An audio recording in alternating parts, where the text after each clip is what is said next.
এখনো এমনভাবে আস্তে আস্তে আস্তে আস্তে আমার কাছে আসলো, আসে আমার দুইটা হাত ধরলো, ধরে ধরার পরে আমার কপালে একটা চুমা দিল। দেওয়ার পরে আমি অনেক খুশি হলাম। মানে এমনভাবে আমার অনুভূতি হলো যে মানে ওকে আর বলতেই পারছি না যে তুমি চলে যাও। তখনও অবাক হয়ে আমার দিকে তাকিয়ে আছে। তখন আমি কি বললাম যে ঠিক আছে। তো আমি ওকে একটা কিস করলাম, করার পরে ও আমাকে, আমার বয়স যখন 14 বছর, তখন আমি যখন পড়াশোনা করি, পড়াশোনা করতে করতে আমার বান্ধবীরা দেখতে দেখতে আমার ক্লাসমেট একটা ছেলে, সে আমার সাথে রিলেশন করে। দীর্ঘদিন রিলেশন করার পরে আমি রাজি হই না কিছুতেই। তো রিলেশন করার পরে একদিন হঠাৎ করে আমি করে দেই, ঠিক আছে তুমি যখন আমাকে এতটাই পছন্দ করো তাহলে ঠিক আছে চলো আমি তোমার সাথে যাই। তো আমরা এইভাবে যাইতে যাইতে অনেক দিন, আমাদের প্রায় 6 মাস আমাদের সম্পর্কটা চলে। 6 মাস পরে একদিন আমাকে বলছে আমার বয়ফ্রেন্ড যে চলো তোমাকে নিয়ে ঘুরতে যাব। তো আমি হঠাৎ করে বললাম তুমি আমাকে নিয়ে কোথায় ঘুরতে যাবে? তা বলছে অনেক দূরে যাব। তো আমি বলছি না আমি যাব না। তো আমার বয়ফ্রেন্ডের নাম ছিল আকাশ, আমি সবসময় ওর নাম ধরে বলতাম। তো আমি বললাম আকাশ তুমি যে আমাকে এত দূরে নিয়ে যাবে, আমরা ফিরবো কখন? আমাকে বলল আমরা এমন জায়গায় যাব যে আমরা সকালে যাব বিকালে ফিরে আসব। ঠিক আছে তাহলে চলো। তো সব থেকে মজার কথা হচ্ছে মানে আমার আকাশ কখনোই আমার গায়ে টাচ অবধি করে নাই। আমার সাথে 6 মাস রিলেশন করার পরেও ও কখনো আমাকে স্পর্শ করে নাই, আর কখনো বলেও নাই তুমি আমাকে একটা কিস করো। আমিও কখনো বলি নাই। আমাদের সম্পর্কটা ছিল একটা পবিত্র।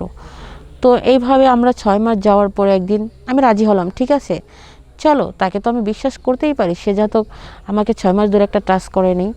তো আমাকে নিতে নিতে নিতে নিতে একদিন আমরা অনেক দূরে ঘুরতে যাই। সেই জায়গাটা হচ্ছে মণিহাটে। এখন ওইখানে যাওয়ার পরে আমরা আর ফিরে আসতে পারি না। তো রাত্রে কি করব, বাসা থেকে তো বলে গেছি বান্ধবীর বাসায় যাচ্ছি। তো এইভাবে বলে যাওয়ার পরে হঠাৎ করে আমাকে বলছে যে চলো আমরা আজকে রাতে হোটেলে থাকি, কালকে বাসাতে যাব। তা আমি বলছি না আকাশ তুমি আমাকে বলছো আজকেই আমাকে নিয়ে যাবে, আমি থাকবো না। তা বলছে না সোনা রাগ করো না লক্ষ্মী।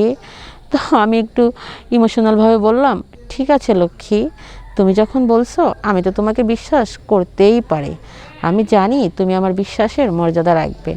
বলছে ঠিক আছে লক্ষ্মী। তো এইভাবে আমরা হঠাৎ করে একটা হোটেলে উঠি। ওঠার পরে যখন আসি তো বুঝে নিত একটা হোটেলে একটা রুমই থাকে, মানে একটা রুমে একটা খাটই থাকে। এখন আমাকে বলছে যে জানো তুমি উপরে শো আমি নিচে এসো। আমি বলছি না জানো আমিও তো তোমাকে ভালোবাসি, তুমি আমার পাশে শো সমস্যা নেই, ঠিক আছে কিন্তু তুমি আমাকে কিছু করবে না। বলছি ঠিক আছে সোনা করবো না। তো আমার তো বিশ্বাস আছে ও আমাকে কখনো টাচ করেনি। তো এইভাবে যখন শুয়ে আসি থাকার পরে হঠাৎ করে যখন রাত 12টা বাজে, তখন যে কি হলো আমি সেটা বলতেই পারছি না। তো হঠাৎ করে যখন 12টা বাজে তখন আমাকে বলছে দেখো আমি তো তোমাকে কখনো টাচ করিনি, একটা রিকোয়েস্ট রাখবে? তা আমি বলছি কী রিকোয়েস্ট বলো? বলছে আমি তোমাকে একটা কিস করব। আমি বলছি না আমি প্রথম রাজি হইনি ঠিক আছে। ও অনেকক্ষণ আমার সাথে জোর জবরদস্তি করছে। আমি বলছি ঠিক আছে, তখন আমি রাজি হয়ে গেছি। আর যখন রাজি হয়েছি তখনও এমনভাবে আস্তে আস্তে আস্তে আস্তে আমার কাছে আসলো, আসে আমার দুইটা হাত ধরলো, ধরে ধরার পরে আমার কপালে একটা চুমা দিল। দেওয়ার পরে আমি অনেক খুশি হলাম। মানে এমনভাবে আমার অনুভূতি হলো যে মানে ওকে আর বলতেই পারছি না যে তুমি চলে যাও। তখনও অবাক হয়ে আমার দিকে তাকিয়ে আছে। তখন আমি কি বললাম যে ঠিক আছে। তো আমি ওকে একটা কিস করলাম, করার পরে ও আমাকে জাপড়িয়ে ধরলো। জাপড়িয়ে ধরার পরে অনেকক্ষণ আমার সাথে, আমি কিছু বলছি না শুধু তাকিয়ে আছি। এরকম আস্তে আস্তে আস্তে আস্তে যখন ও আমার কাছে গেল, যাওয়ার পরে আমার সাথে আপনারা তো বুঝেনি কি হলো। কিন্তু আমি আর কিচ্ছু বলতে পারলাম না, ইমোশনাল হয়ে গেলাম। তারপরে আমি বুঝতে পারলাম যে আসলেই এগুলা কি, এত মজা, এত সুখ, এত আনন্দ আমি কখনো কোনো দিন কল্পনাও করতে পারিনি যে এটার ভিতরে কি আছে, এটার ভিতরে এত মজা আছে। যদি জানতাম, যদি বুঝতাম, তাহলে অনেক আগেই হয়তোবা ওর সাথে আমি মিশতাম।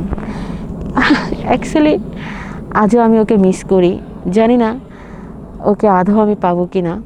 তবে ভাগ্যক্রমে ওর সাথে আমার একসাথে থাকা হয় নাই। তবে আমার সেই জীবনটা আর আমার সেই লাইফটা এখনও আমি অনেক মিস করি। আর সারা জীবন ওকে বুকে নিয়েই থাকবো, ওর আশায় আমি বাঁচবো।